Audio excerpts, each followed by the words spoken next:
Welcome to the podcast States and Migration in Europe. I am Dr. Emmanuel Comte. This podcast explores hot topics involving states and migration in Europe. Today, we are discussing the question, does Salafism lead to jihadism? There is this question of the cultural incompatibility of migrants. That is, there are the opponents to the free movement of people would put forward that there can be conflicts of cultures, clashes of cultures among migrants and natives, and that migrants can also become violent against native. And in this line of reasoning, the question of Salafism and jihadism is going to be prominent. So we want to understand is in this extreme case, there is a connection between something which is part of the culture of immigrants, namely a certain variant of Islam, the Salafism, and potential conflicts between natives and immigrants, as could be embodied by jihadism, as it had become known in the West. So to discuss this question, I am very honored to have with me my friend Mohamed-Ali Adraoui, who is a prominent expert of Salafism. He has just Mohamed has just published a book on this question, Understanding Salafism, in the Sciences Po series in International Relations and Political Economy, available with Palgrave Macmillan. So, Mohamed, welcome. So, please tell us first, what is Salafism? Well, Emmanuel, thank you very much. First of all, thanks for inviting me. I'm very glad to be part of this podcast. Salafism, broadly speaking, refers to a certain vision within Islam. So we are talking about the Islamic religion.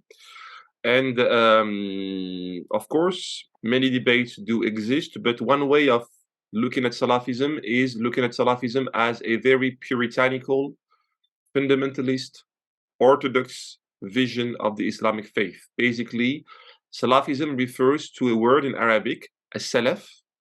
Salaf refers to the first generations of Muslims, the first Muslims who have ever lived, the first Muslims actually who have ever experienced actually the birth of this religion. They have learned their Islam, their religion, their faith from the Prophet Muhammad himself. So being a Salafi in this sense means that you want to try to reproduce, to restore what Islam was, in theory at least, when the Salaf were there. So a Salafi or a Salafist, for example, in English, is someone who wants to go back to the very first version of Islam. So this is theory, of course, and we have debates because this attempt to restore the so-called purity of Islam, actually, it has in fact de facto many manifestations. It has many translations on the ground. Some people, they turn Salafism as a very let's say orthodox religion where what does matter is what to do on a daily basis, for example. Some other people, they have a highly politicized understanding of Salafism. They create parties in order, for example, to seize power, to run for elections in some places.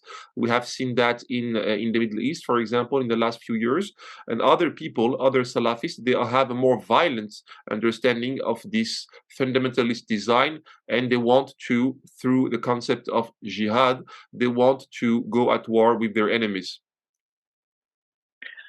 So, yeah, let's go back now to this connection between Salafism and going to war. Can you better explain to me why going back to the root of Islam, to the first generation of Muslims, can, as you just said, lead to going to war for Islam?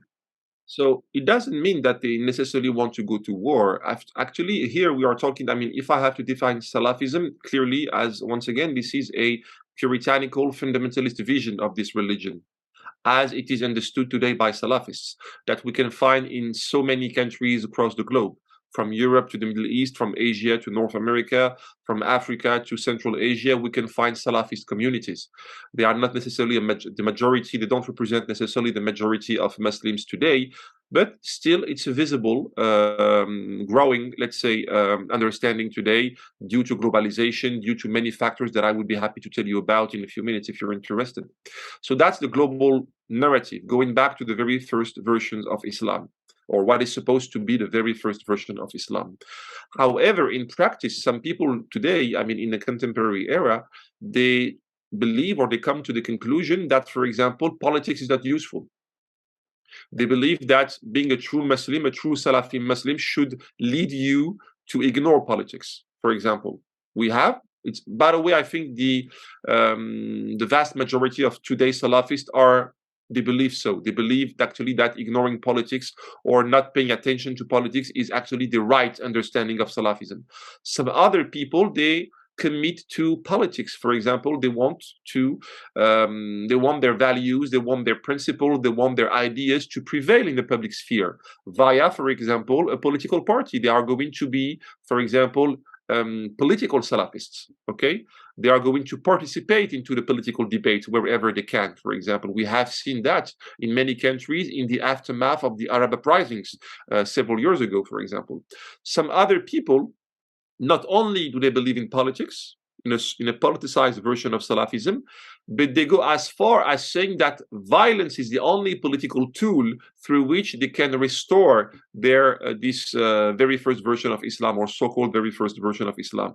So it's a debate, actually. Many Salafists, actually, they don't necessarily agree with each other. And these jihadi Salafists, actually, they believe that when they have an enemy, when the Islamic community has a problem, a political problem, a cultural problem, a religious problem, actually violence becomes justified, becomes legitimate in order actually to fix, to help the Muslim community. We have seen that in many conflicts, in Syria, in Afghanistan in the past, for example, in Iraq, in Chechnya, wherever, for example, you have a conflict, so you have to help Islam seen as a nation, as a global nation. You have the jihadi or the jihadist organizations or movements, and they come into the game in order actually to help their fellow believers via this very violent understanding of Salafism. But it is an exception. That's not necessarily the vast majority of Salafists who do believe so. Yeah, all right. That's very interesting. So there is nothing in Salafism that, I mean, from the doctrinal point of view, that calls necessarily for using violence to restore this original version of Islam. It's simple and simply that there are groups of Salafis who advocate violence to reach their goals, whereas others do not. But from the doctrinal point of view, there is no necessity or no absolute references to violence as a mean to return to this initial stage of Islam. At least there is no mechanical connection or relation between the two. It's not because it's not necessarily because you are a fundamentalist that you are going to be violent. And I would also add the other way around. It's not because you are violent that previously you have been a fundamentalist Muslim. Yes, of course, yes. Yeah. So go ahead. Yeah. So the question then is, now, beside the doctrinal aspect and the theological aspects, from more the sociological point of view, where are the Salafists in the world today? Are they more represented among migrants or not, proportionally, of course? And what is the share of those you would consider have this appetite for violence in their defense of their faith? So where are they, and what is the proportion of those who you would consider violent? That's a good question. That's two very good questions. The first one is we can find Salafist communities wherever in the world, in either it's in the Muslim majority countries or in the Muslim minority countries. For example, if you are aware of some debates in some countries in Europe, like France, like the Netherlands, like Spain, for example, today, some politicians, some leaders, some authorities, they are discussing, for example, the negative impact of Salafism within some migrant communities. So, for example, in Spain recently, I mean, we have seen a Moroccan imam who was characterized as a Salafist imam, and he was actually expelled from the country because he was accused of spreading radical ideas, not necessarily violence, but at least, I mean, having a very, let's say, problematic understanding of Islam that may harm actually the integration of some communities in Spain, or some migrant communities from Morocco, for example. So we can find them wherever, I mean, almost where, in many countries, anywhere in the world. For example, from the Gulf, Saudi Arabia is really important to understand the rise of Salafism in the 20th century. But it's also, and the people listening to us, they need to know and they need to have in mind that it's probably today one of the most globalized forms of Islam. So, for example, because Salafism is built on this idea of defending a so-called pure religiosity, it makes Salafism compatible with any culture, paradoxically. Because it's pure religion, at least in theory. You pray when you have to pray, you dress a certain way, you speak a certain way, there is right and there is wrong, there is what is allowed, there is what is forbidden. So actually, at least in theory, you can apply this framework to many cultures, many different cultures worldwide, for example. It's not like Salafism is really the enemy of traditions. Salafi people don't like traditions. They don't like cultural traditions.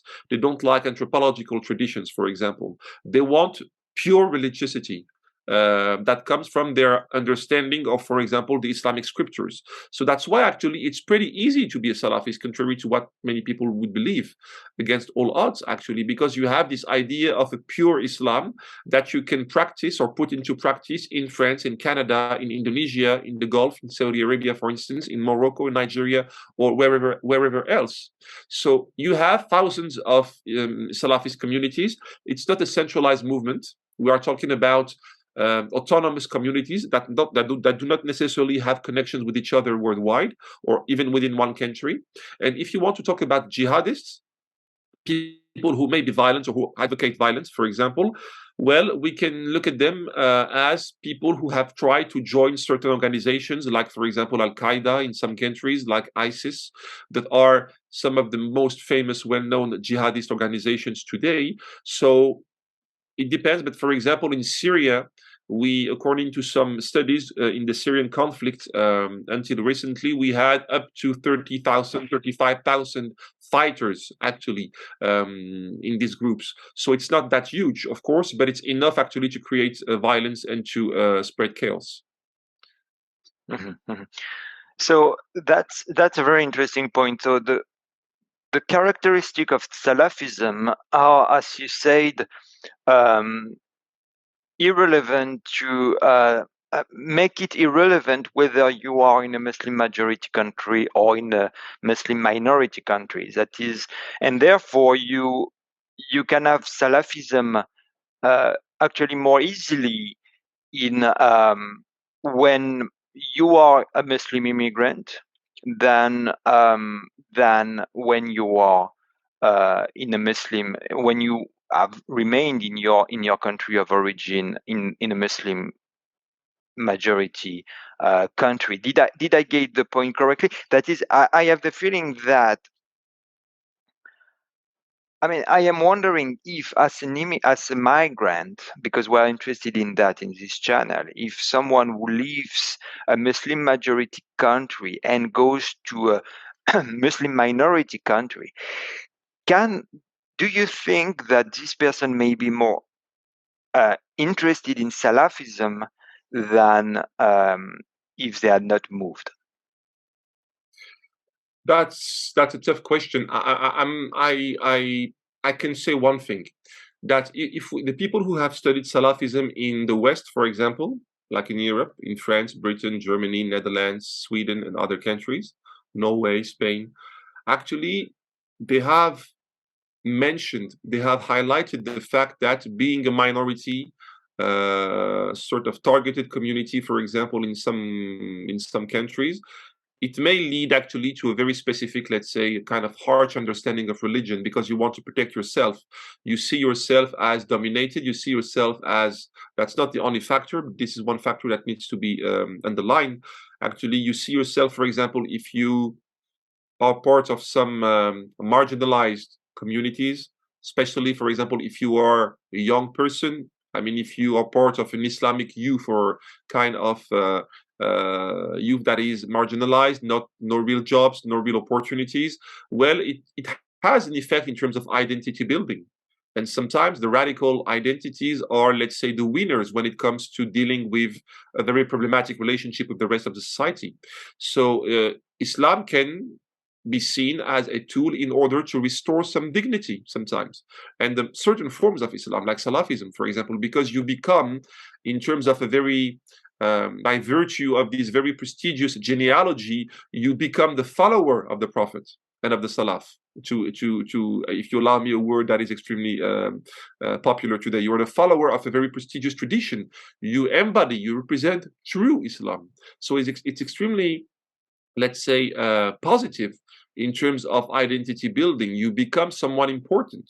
You become someone whose faith actually is the purest, the most genuine, the most authentic form of faith within Islam today, compared to other Muslims who are said to be weak, who are too moderns. Too modern, they have given up on many aspects of their religion. A Salafi Muslim could argue that he is the only one actually to be totally loyal to the many expectations of Islam. So in some cases, we can argue that being a migrant, or the child of a migrant, or the grandchild of a migrant, it may reinforce a certain appeal to Salafism. But in reality, also in other countries, like Muslim majority countries, we also deal with a certain appeal of Salafism. So it's a complex issue, but for sure, when you are a minority, part of a minority, some people in the West have seen that Salafism is really appealing to the people who may have some problems with the rest of the society, in terms of integration, in terms of discriminations, in terms of being well seen by the rest of the society. Yeah, so that's very interesting. So the here you refer to the social conditions that Muslims face in their countries. That is, you developed a mechanism that Salafism, because it's flattering, or it gives you a sense of importance, can become a way to turn a situation of marginalization or even inferiorization in destination countries. So here is how certain trains or certain appeals within the religion interact with the social conditions of the faithful. And so I think that the mechanism is going to be even clearer if we are no longer interested simply in Salafism, but in the violent trend in Salafism. I understand in what you say that it's this trend for violence in Salafism may be more related, or is more related to the social conditions that Muslims face around them than to the actual Islamic scriptures. So yeah, again, so where are the violent forms of Salafism today in the world? Well, it's a good question. First of all, I need to highlight one thing. So for many years, actually for many decades, we had a connection between Salafism and Jihadism. At least at the sociological level, we had a sort of kind of trend that in some cases, the more rigoristic you were, the more likely you were actually to commit yourself to jihadism. There was a certain logic actually. You are very observant, you become very radical, and even to sometimes an extremist, and then you can go for violence. But it's even less and less the case actually. practically, in reality, many studies are showing today, or have been showing, that the issue of jihadism is becoming sort of autonomous, in the sense that jihadism, this is basically one of the things that we can see in some places, that you can become a jihadist without any real Salafist background at the sociological level. So here I started, and I started with saying that you have many understanding of Salafism, and one of them is very violent, which is true historically. This is actually how some people have seen themselves in the past. But today, in the 21st century, in many countries across the globe, actually, you clearly see this disconnection between the two. And it's like jihadism is becoming an ideology in itself. That's why we have so many issues when we have to deal, for example, when public authorities in Europe, they have to deal with the issue of radicalization, because they are looking for some indicators of radicalism that they think they are going to find in the religious sphere, like you are observant, you don't drink alcohol, you don't shake women's hands. They are indicators of how radical you are becoming. So it's interesting, but does it work out on the ground? For example, today we have plenty of profiles of jihadi people, jihadi radicalized people, who have there were no indications actually that they have been Salafist before. So they go to Salafism without, or jumping over the Salafist stage, if you allow me this expression. Now the jihadists, do we know where they are? Well, they are where basically the fighting is done in some places, like for example in Syria until recently, in Afghanistan. I mean, in the 80s, that's basically where everything has started with the rise of Al Qaeda. People with like Bin Laden, for example, at the time, they have been the first generation of jihadi fighter, global jihadi fighter, for example. But also in Africa today, we have in Mali, in Cameroon, in Nigeria, in countries like that, we have a reinforcement of jihadist groups there because of many factors that we could deal with. But clearly here we have an idea of a certain global insurrection. There is a kind of pattern of the model. Every time you have a conflict, you have foreign fighters coming up, but also domestic fighters that are jihadized. They stick to jihadism. They embrace the jihadist narrative, and they turn an initial conflict, which is not religious, into a more religious, more radical conflict. For example, we have seen that in Syria, and also because the government, Assad, wanted this strategy. They wanted actually to disqualify, to discredit the uprising, and they turned actually the opposition into a more jihadi opposition by allowing jihadist fighter to come up to Syria. So here we have to deal with a very actually globalized phenomenon. We tend to forget that it has to do with, it's a crisis of globalization. It's an illustration of globalization. I mean, the dark side of globalization today. That's why it's extremely complicated, for example, to say that Salafism or jihadism are two realities that are explainable through only one or two factors. There is a plurality of factors actually that we have to be to bear in mind when we want to study Salafism and jihadism. Yeah, yes, of course. But you refer, so you said the jihadis are in where fighting is taking place, but you also mentioned foreign fighters and the failure of globalization. So my question was rather, where do those foreign fighters come from? For instance, in Syria, where do they come from, and what is their background, would you say? Well, they come from almost any region in the world. Maybe the only two regions actually that didn't export jihadi fighters to Syria are Latin America, and we can discuss this, and the Far East, countries like Japan, for example. But the rest of the regions, the rest of the world has been pretty good at sending actually jihadist fighters. France is a really important, very interesting case. Belgium, Tunisia, Kazakhstan, for Indonesia, Saudi Arabia, Kosovo, for example. So not necessarily always Muslim majority countries. And another issue that I would like to highlight here is that Salafism and jihadism are today very visible trends within Islam.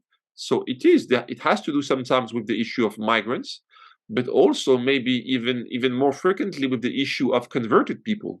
We tend to forget that these two branches of Islam today, they are pretty good at attracting non-Muslim people. So, for example, according to my studies in a country like France, Salafism, almost around 30%, almost 1/3 of the Salafists that we find in France, they were born in a non-Muslim family. So it's really interesting. So there is not necessarily a connection between being a migrant family or an immigrant family and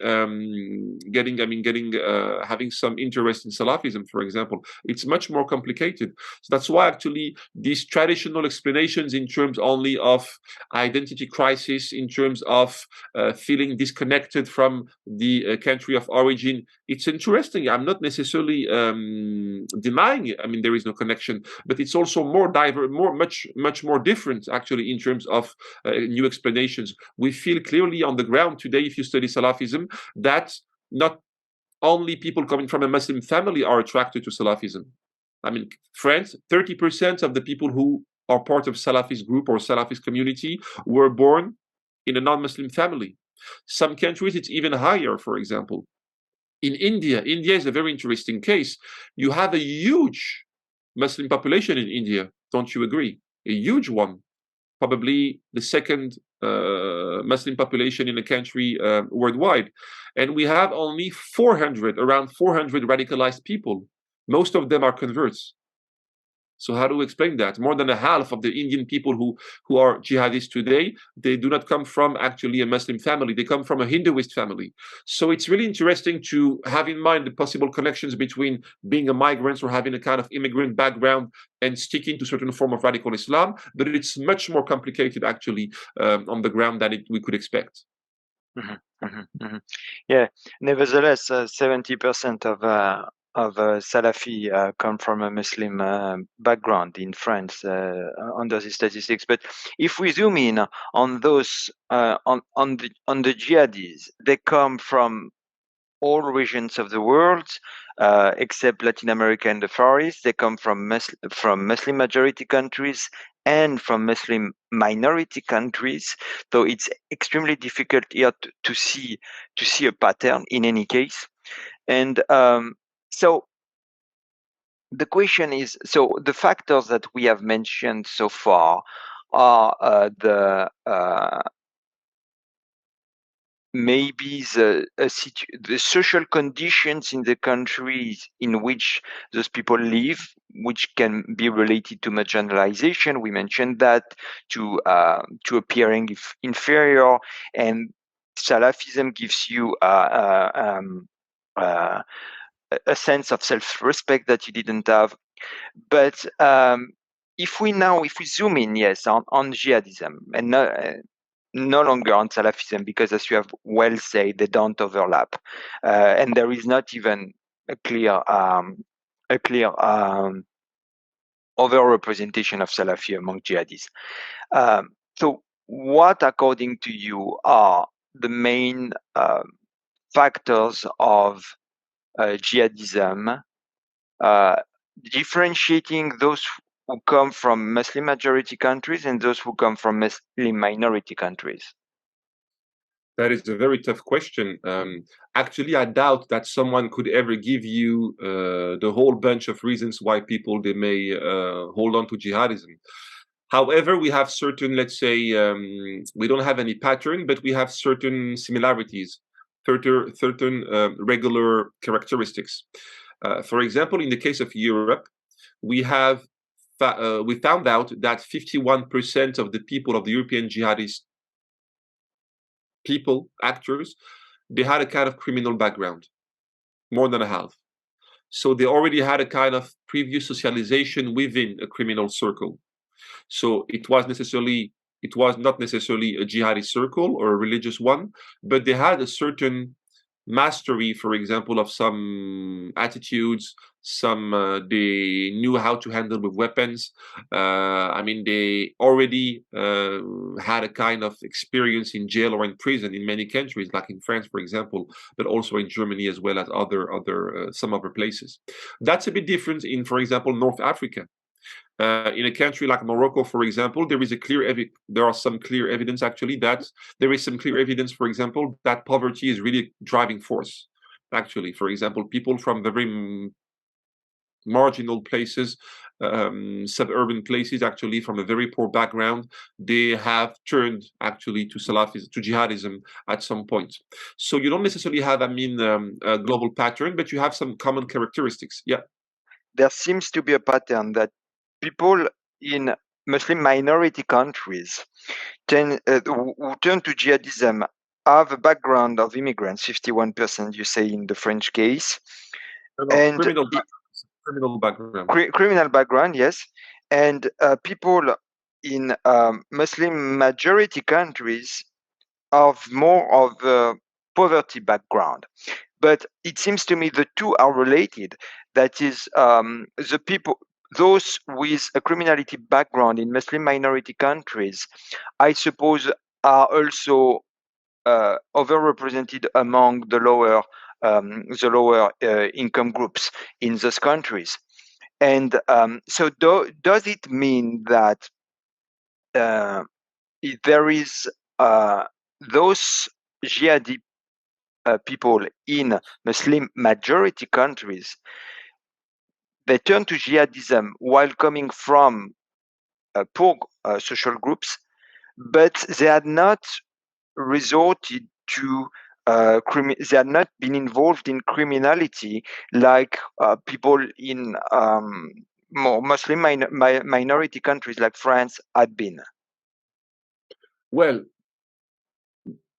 briefly speaking, yes. I mean, because you have, let's say, different kinds of So yes, I'm sorry to interrupt you about that. So yes, so does it mean that, because that seems to me important, that those people in them, you refer to jihadism as being a failure of globalization. So I will make my point, and I will make my dark side. Yes, I will make my point, and you will tell me what you think about that. So, can we say that all those jihadi people are to some extent fighting against some form of globalization, and those in Muslim majority countries, their main target are not domestic, they are international, they are foreign, and that's why they turn to jihadism, but they do not have a domestic criminal background. Whereas those in Muslim minority countries, generally in the West, they are violent against targets that are in their country. And that's why there is an overlap between criminality, domestic criminality, and international jihadism.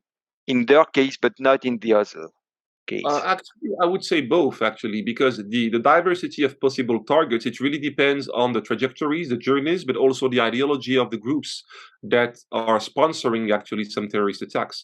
I mean, in France, for example, we have seen that diverse profiles have been targeted: police forces, civilians, Jewish communities, for example, but also Muslim people, for example, for instance. So there is a diversity of possible targets.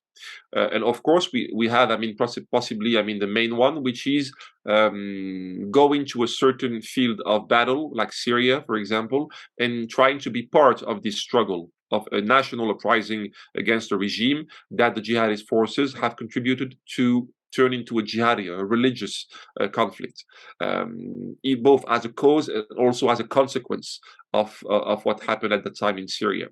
So it's a very complicated issue, because it's not because actually that you go to Syria that you cannot come back to France and undertake a terrorist attack. You can do both. And on the other side, you can also go to Syria in order actually to help the Syrian people. That's what some people said, actually, amongst jihadists. And you would never harm, actually, French people. So we have a diversity, actually, of trajectories, of journeys, of jihadist experiences. So it makes someone like me extremely, and many scholars, by the way, many colleagues, pretty uncomfortable in saying that there is only one pattern and saying that it works this way and not another way. So it's more and more complicated, more and more, let's say, sophisticated in terms of jihadist journeys. It's also, for example, the same for the issue of poverty. Yeah, it does matter. I would say it does matter in many places, but that's not the only factors. We have seen also people from the Gulf with a pretty decent background, economically speaking, and they join ISIS or Al Qaeda. So what we can say, if I had to, let's say, if I wanted to make a step forward, at least, or to try to, I would say that their similarity is a kind of imaginary. All of them are not necessarily very observant. They are not necessarily, they may be poor sometimes, but not necessarily poor. the issue of Salafism and jihadism, you said it, is not necessarily a mechanical one. But what for sure they have in common, they all do believe that Islam is a political nation which is under threat. There is a kind of insecurity paradigm. What is today, for example, the only ideology or the only ideologies that could drive some people from one country to the other side of the world, except jihadism? I don't see any other one. Fight, you mean? In order to fight, of course, yes. I mean, if you have to compare with other journeys, you can think of the U.S. Army as well. The U.S. yes, U.S. Army, it is violence, but it is an institutionalized form of violence. Jihadism is not necessarily an institutionalized form of violence, except if you consider that ISIS, for example, has tried to build a state. It was a kind of state building process, really, a kind of utopian state building process. So in this case, ISIS was really a revolution. It was a huge change in the jihadist narratives. But if you allow me just to finish on this, maybe the only thing that you could, according to me, compare to jihadist people in terms of migrations, of course, not of violence, I'm talking about migrations, are the people who want to go somewhere else in order to make a better living. You know, for example, people leaving Morocco, leaving African countries, leaving so many countries in the world, for example, in order to join the West or another region, in order, for example, to get a job, to get better living standards. So there is a kind of jihadist migrations. Jihadism is based on migrations, actually. When you go somewhere in order to fight, that's, of course, substantially different from going somewhere else for another reason. But it is still, you can study jihadism as a kind of set of different migrations. It's a good case for migration studies, violent migration studies. And some people look at the number of women that joined actually jihadist groups in the Middle East because they wanted sometimes to fight, but at least they wanted to be part of a certain utopian building process. They wanted to be part of the pure Islamic society, ideal Islamic society building. So it's extremely interesting. I mean, of course, we can see that jihadism is really violent, focused on huge radical forms of violence, but it will be, to me, a bit harming actually to consider only this dimension, because we also have, I mean, other sources of comparison, like migrations, like utopia, like, for example, some people, they wanted to go to Syria in order to be part of the Islamic State because they wanted a job. They thought actually that ISIS leaders will provide with jobs, with good working conditions, with salaries. And imagine, for example, that we have seen people from Tunisia going to Syria and Iraq in order actually to have a better job. So not necessarily to fight first. So it's a really complicated issue, a very sophisticated issue that needs to be that needs to make us, I mean, extremely humble and modest when it comes to studying this issue. Yes, but if we come back to the factors of this, so the pattern, as you said, is that those people think that Islam as a nation is under threat and needs to be protected. And this is what gives some form of unity to what they do. They fight against the Assad government. They can perpetrate terrorist attacks in Nigeria or even in France. So this common element seems to imply what I was saying earlier, that this violence is both domestic violence and an international violence for those coming from Muslim minority countries, whereas it's strictly a form of international violence for those coming from domestic, from those coming from Muslim majority countries. That is because you refer to Tunisians, for instance, saying that they have less of a criminal background than French jihadists, for instance. So what I'm trying to find out is that this threat is,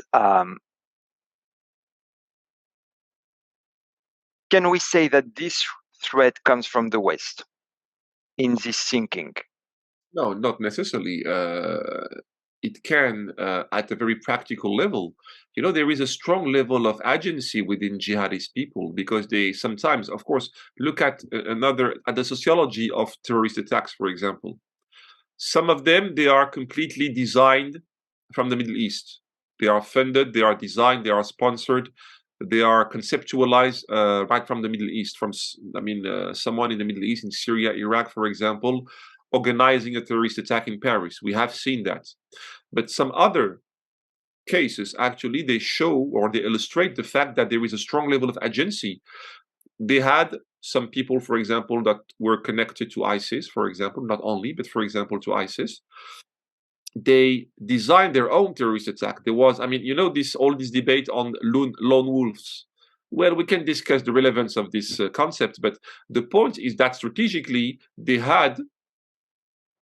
were told, they were given the order, or actually the idea of an attack that could harm a policeman or policewoman in the streets, civilians, for example. We have seen that in a supermarket.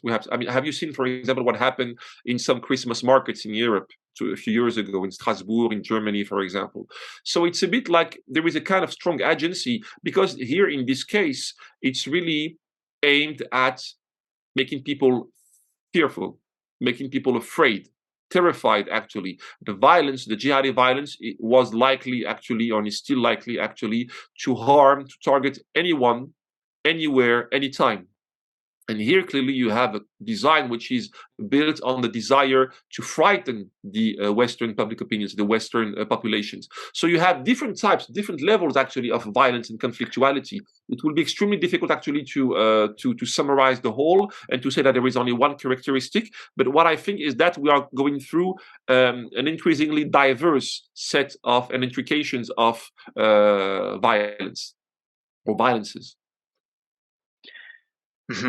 Yes, but that the fear or creating scare is a mean. It's not the cause of the violence. That is, and it generally is the instrument of the when you have a big asymmetry in power, you will generally resort to this.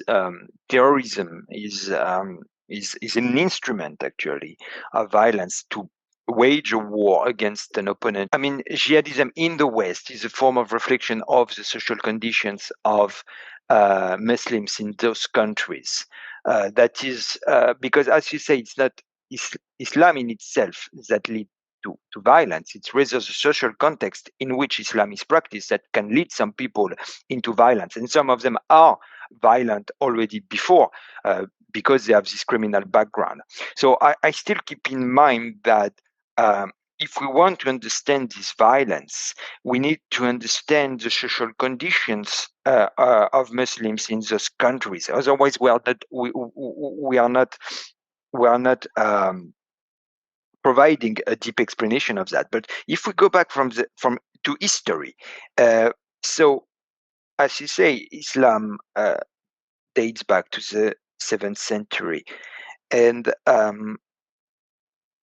however, do you think that today we are in a period in which jihadism is more prevalent at the global level than it was in other periods in the history of Islam?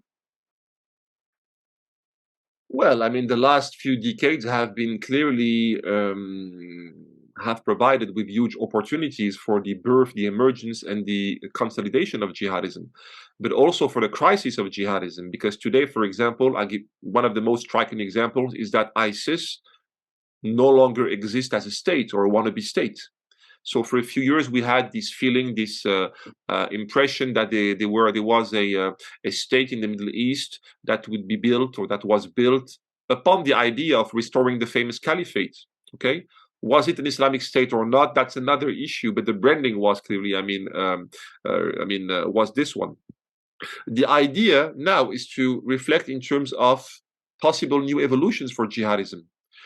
Many experts, for example, they tend to say today that the Middle East is less impacted than it used to be until recently.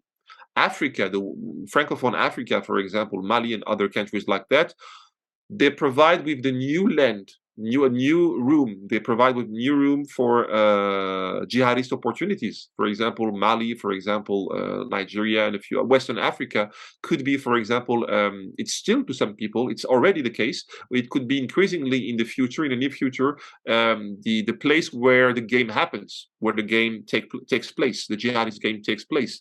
So other countries, for example, many countries could, provide with some opportunities. And here we have, of course, to connect the issue of jihadism with the issue of failed state or states of concern, states that are facing some issues today in terms of sovereignty, in terms of capacity of containing or rolling back these movements. So clearly here we have a kind of good discussions. We need a good discussions on the resistance of some states to the jihadist threat, clearly. So it's extremely complicated at the end of the day, because we know that jihadist narratives are still very popular in some spheres, wherever in the world, in Europe, in North America, in the Middle East, in Central Asia, in Africa, in Southeast Asia, for example. The question is now, how strong, when, how strong is it? How still strong is the jihadist narrative in some places? Okay, because we may have in the future other terrorist attacks, other conflicts, other Islamic State experiences, for example. We can have that, but the question is, what are going to be the circumstances under which this new jihadist experience are going to happen, are going to take place? And here, of course, the debate is clearly open. We don't know yet. I think the key word is circumstances. So, because that's probably something you are less knowledgeable about. But what about the 17th century, the period from the 17th century to the mid 20th century? Was jihadism important during this period? Let's say from 1600 to 1945. Was there important? No, clearly. I would even say that jihadism as the ideology that we know today was not even existing. Yes. It was not born yet, actually. We have different narratives over this issue of jihad in the Islamic societies. For example, in the colonial period was extremely rich in terms of jihadist or jihad-based narratives. The idea that, for example, some countries, some Islamic or Muslim people, they could use this narrative in order to free themselves. We have seen this in Algeria against the French occupation, for example, the French colonization. We had secular parties actually claiming that jihad was a huge in order to create this rally around the flag, the rally around the Algerian flag phenomenon, in order to get rid of the French colonization. They used actually some religious references like jihad. We see that also in Palestine today, where you have some non-religious people. They say that on behalf of jihad, they have the right to fight with the Israelis or the Israeli occupation, for example, and colonization. So clearly, this tradition, because jihad is a very complex concept, actually, that could refer to a variety of meanings, according to Islamic scholars, from charity to fighting, from solidarity to seeking more or wanting to achieve scientific success. Jihad is really complex in itself, as a notion, as a religious concept. But jihadism in itself is pretty recent.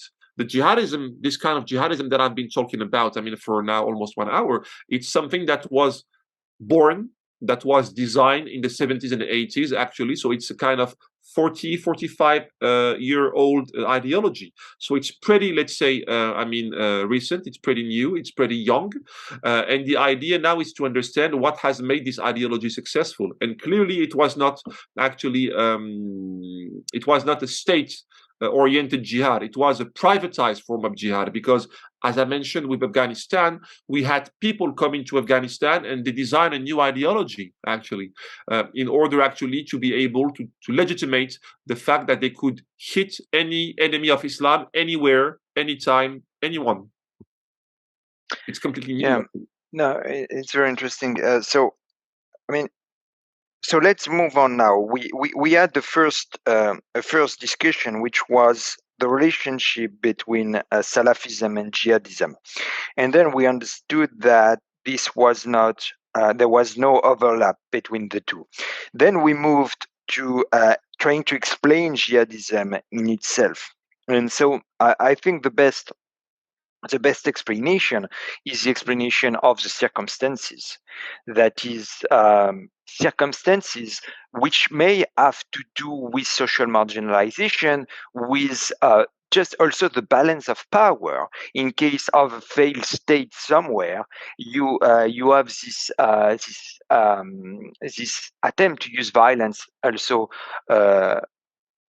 That becomes more straightforward. Now let's move to a third discussion, which is why did we have this rise of this movement in particular, and the connection between Salafism, jihadism, and also migration over the last 4 decades or 4 or 5 decades. And you say something that was quite interesting. That is that Assad, the government of Bashar al-Assad, encouraged the Islamization of the opposition as a way to discredit it. So jihadization of the uprising, actually. Yes, the jihadization of the uprising as a way to discredit it. So, to what extent is do you think is putting forward relationships between Salafism and jihadism, and also identifying a movement as jihadism, to what extent do you think it's also an external identification?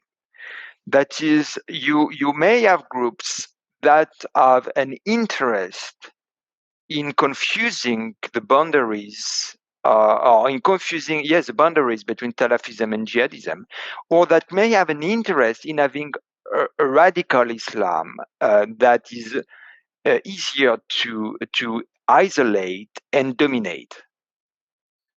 No, for sure. I mean, you have a variety of factors once again. So, I mean, I told you, I doubt that anyone, any scholar, any person could give you the whole explanation, provided there is one explanation or one bunch of key explanations.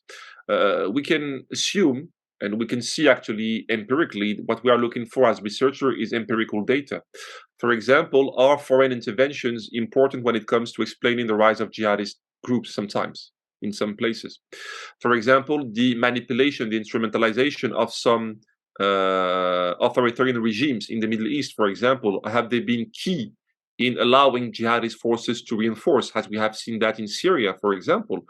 In the case of Syria, that's pretty well documented. Actually, we have public decisions actually that were actually made in order to release many jihadist people who were in prison before. And when the uprising started, these jihadist fighters actually they were able to join the uprising and to turn it into a more radical, more violent one. And of course, Assad was extremely interested in this. Actually, he was the one who designed this policy, but we've seen that before. I mean, in the 90s in Algeria, we have good reasons to see or to assume that actually some jihadist groups have been used in certain ways in order actually to make the population and the public opinion, when I say public opinion, the Algerian one, but also the global one, the international one, look at what's happening in Algeria. You have to support us as a regime because we are fighting actually radical extremist groups. So you have to side with us. So clearly here it's also pretty well documented.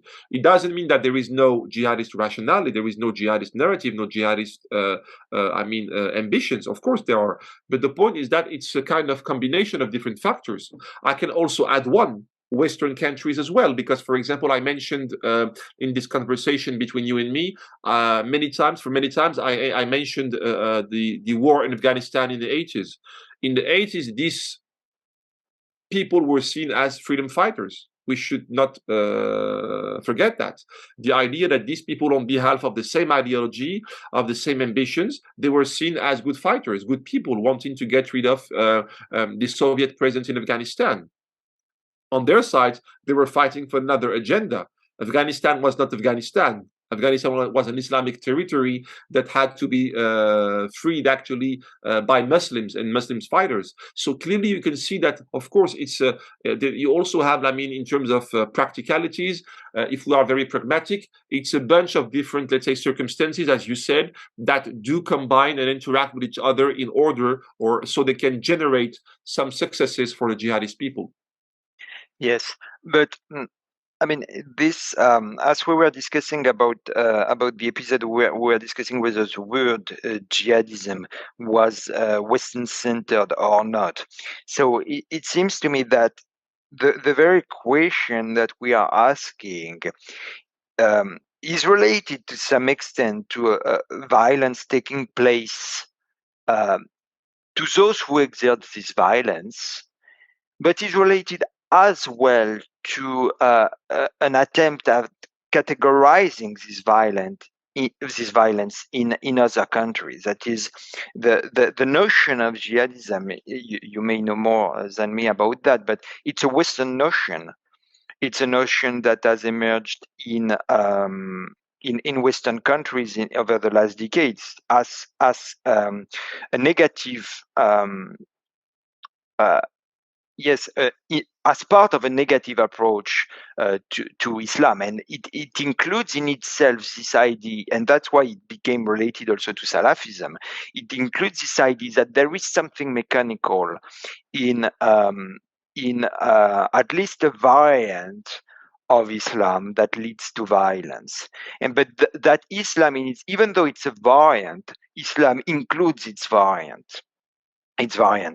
So, to what extent the very parameters of the debate are shaped not only by the violence of some Muslims, but also by the violence of non-Muslims against Muslims, and the attempt of identifying those people as necessarily violent without taking care of the particular circumstances that can lead to this violence is itself a form of violence. So the very debate we are engaging in is just a minefield in a violence between some Muslim groups and non-Muslim groups, which may be itself related to some state building project, to some state boundaries question, to also migration. Mm-hmm. Well, I mean, correct me if I'm wrong, but you're asking here about how jihadism could be the language through which some other non-religious issues are framed. Yeah, through which non-Muslims refer to the violence of others, and in this way also are part of a conflict with them. No, I mean, for sure. I mean, jihadism, this ideology, this narrative, this sort of doctrinal construction, for sure, it has always been able actually to frame non-religious, non-stricto sensu religious issues into jihadized, let's say, paradigms. Actually, for sure, I'll give you one. Some conflicts, or most of the conflicts, actually, a majority of conflicts in this region, actually were born a non-religious way. I mean, for example, look at Palestine, look at the Arab uprisings. It's first of all societies wanting to overthrow some authoritarian regimes, like in Syria and other countries like that. So clearly here, it's part of a broader equation. And jihadist groups are successful, are smart enough, and they can strategize on how, for example, they can investigate some conflicts or some social dynamics. For example, in Africa, you also have in Mali this issue of the northern part of the Azawad, actually, which is not actually a religious claim. It is a kind of claim for, I mean, autonomy or even independence. And sometimes you have a jihadization of this non-religious narrative. Or, for example, in Europe, you have mentioned Europe many times, you have some social dynamics, actually, that find with jihadism a certain imaginary through which people can identify. But initially, for example, the how bad the relations can be between, for example, some migrants and their families and their children and grandchildren, how bad their relations can be with the rest of the society, it's not necessarily something that is religious. And very often it's far from religion. However, you have a certain process, which is the Islamization in a radicalized form. Here, the Islamization of non-Islamic issues, non-Islamic connections between one individual or one group and the rest of the society, clearly. Yeah. Yes, but that's what I meant. That is, if we take jihadism from the Western point of view or from the non-Muslim point of view at large, it's itself an instrument of almost war. It's this concept, because if you start using this concept and if you start identifying other people as jihadists, then it allows you to set national regulations, national legislation, and possibly international military operations in order to fight them. I mean, So, here you're tackling a very interesting issue, which is this one, and correct me once again if I'm wrong. Does the response to jihadism play a role? Does it, for example, reinforce or weaken jihadism? That's a very good question. Is it your question? yes, but exactly also as you said about Assad, that is, he had an interest in being able to categorize the opposition to his regime as jihadist, because if he can do that, he can get international support. And likewise, take a country like France, for instance. You know very well political debate in France. If you put forward jihadism, you can bring forward a series of legislative steps that may actually reinforce the segregation that we were talking initially, that may support foreign intervention, that in turn can reinforce jihadism. So it's like there was this. Yes, go on. At least that's what some people fear. Some intellectuals, political leaders, media people, journalists, some associations, for example. Have you seen what some human rights associations have been saying when it comes, for example, to the French response, or even before that, actually? For example, after September 11, the Patriot Act in the US, or can we ask ourselves, for example, has the global war on terror initiated with Bush, has it, for example, reinforced, for example, jihadism worldwide? You know, I mentioned the importance of empirical data. September 11, which is of course a key date, a key bloody date, actually, in the history of jihadism, in the history of violence, in the history of the US, also in global history, by the way. We had maybe one hub and a half, one jihadist hub. We had Afghanistan at some point, and a bit Sudan. We are in 2001, after September 11, so 2001. Today, 20 years, a bit more than 20 years after this event, okay, we have like what, almost one hub, or at least, or maybe sometimes many hubs, many jihadist hubs within many countries, perhaps 30, 40, 50 countries worldwide. Malaysia, Indonesia, France, Morocco, Mauritania, Libya, Yemen, Syria, Turkey, Kazakhstan, and so on and so forth. Yeah. I mean, is it a case of the global war on terror does explain this? It's a question. For me, it's a much more complicated story. But how, for example, we have never been that harsh in fighting with jihadism or trying to contain jihadism, and we never had many jihadists as today, for example, jihadist fighters, and the jihadist appeal has never been stronger than today at some point. Okay, so here, do we find a connection? Is it something which is independent? I don't know. I mean, as a scholar or as scholars, we need to question this. But clearly, if you want to reflect in terms of interactions, perceptions, clearly, I would say that, for example, when you don't solve a conflict, when you push for certain type of stigmatizations of a religion, when you give the impression, even if it's not initially your purpose, that you oppress some people, some communities in some countries, that's never good, according to me. Because a good response to, for example, this jihadist challenge would be simply social integration and political integration. Okay, it may be seen as naive. Why not? Okay, why not? But I go for that. The idea, actually, that a better understanding of what social and political integration really means actually could be a good answer, actually a good response to this jihadist challenge. And of course, the debate is once again here is open, and we have so many things to discuss when it comes to the best ways, the best options when it comes to fighting and trying to challenge jihadism. Yes, yes, of course. But what is, I think, is key here is the idea that those who attack jihadism are actually part of the same violent dynamic as the jihadists themselves.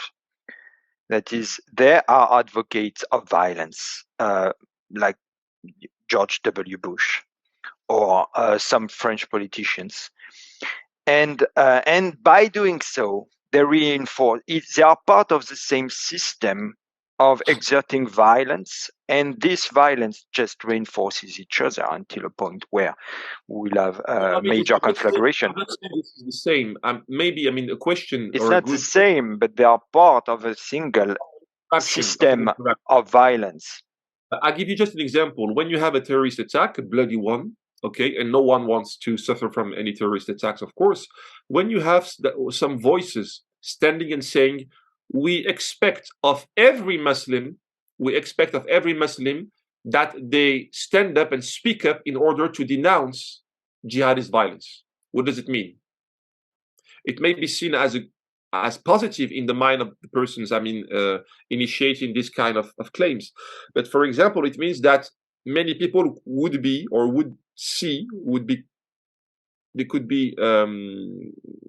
they could feel authorized, they could feel entitled to consider that there is one single Islamic community, one single global Islamic identity, and that everyone knows each other, and that Muslims were aware of the jihadist threat and they didn't warn the society, okay?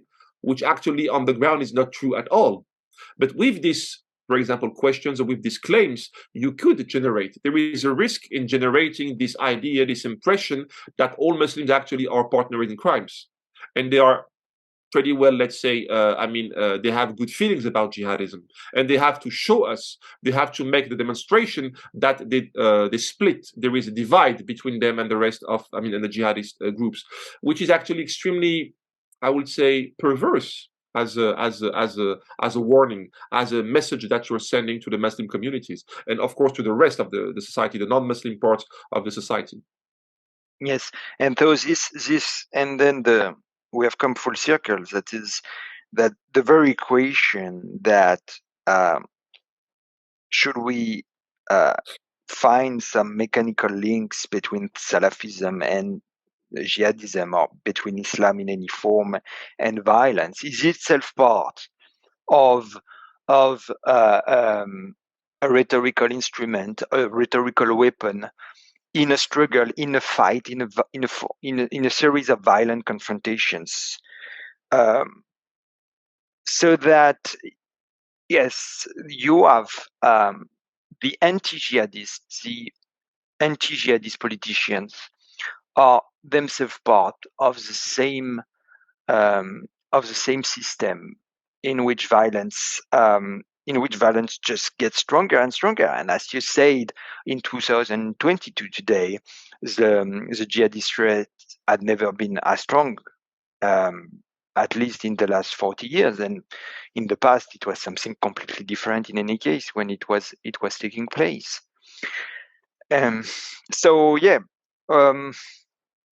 I think here we come back to this overall idea that it's a failure of globalization, but one in which states and violent groups have been partnering in crime. Maybe it's a very big statement to say that, but they just reinforce each other.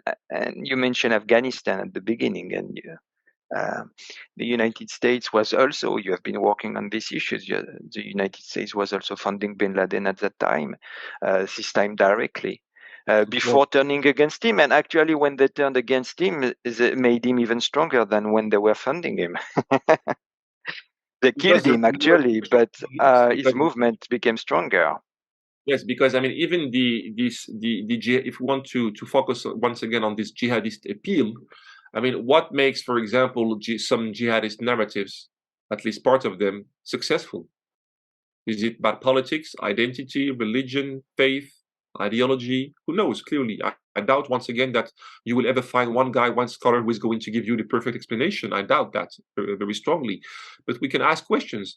For example, I mean, do we have any? I don't think there is any pattern, any model. But we have, let's say, for example, some, let's say, similarities. So clearly, the first one that I would find is clearly the idea that Islam is under threat. It's a political religious nation. Okay, so there is a part of ideological construction, of course, but the idea actually that I can fight, and I can die for someone actually who is in Syria, and I being French or being Canadian or being Indonesian. So, what is the ideology today that drives thousands of people worldwide from one country to another, from one extremity of the world to another, in order to die? Can you see Yes. another one? I mean, No, I'm not talking no, about the US but I Army, was mentioning the U.S. Army before. US But Army, which is another story. But you mentioned the US soldiers, which is true, but from a different standpoint. But I mean, a non-institutionalized force, violent force. yes. But just I think that what is striking is that both sides call out the threat from the others. Both sides are saying, "Oh, we are threatened," And that is and true. so they threaten. But And it's a system, and it's a series of cycles. no, I mentioned many times in this conversation the importance of interactive processes. But Yes. I mean, when I say, for example, that jihadism is exceptional, at some point, it's different at some point. But some people would argue some other way. Today, for example, we have some people, like we had in the past, going to Spain in the interwar period in order to fight. We have some people Yes. going to Ukraine today in order to fight in favor of the Ukrainian people. Some people fight for the Russians, by the way. So this idea of foreign fighting phenomena, it's not necessarily a No, jihadist phenomenon. no. So, of course, by the way, we have some jihadist people. They fight for the Ukrainians against the Russians. We have seen that as well because they have a very good a deal to set with Putin, as everybody knows. So clearly, I mean, all this. That's why the issue of globalization is also a very good angle through which we can try to go in depth with this issue of jihadism. So, is it about what sociology of violence? How, for example, political violence has been now reframed actually in order, I mean, to provide with new or to generate new patterns, new models. We'll see, but clearly here we have, I mean, food for thought when we want to study No, actually but the yes, maybe we can conclude on this and stop here. But my insights, you're free not to share it, is that violence calls for violence. Violence triggers violence in a series of steps. And so the solution to that is to find a social system that minimizes violence all the way, if possible. That is, find a social system in which coercion, which is violence, coercion is violence, coercion is minimized. And if you don't do that, because violence is a Pandora box, violence triggers violence, then you end up in a spiral. Yes, it's a spiral. I don't know where the spiral is going to stop. If my guess is that the history of jihadism is not over. It has not ended with the wars in Afghanistan. The killing of bin Laden. It has not ended even with the vast apparatus in France meant to prevent terrorist attacks. I think it's not over. I think it will continue somehow and may even reach a breaking point at some point. Anyway, last word, Mohamed, and we will stop here.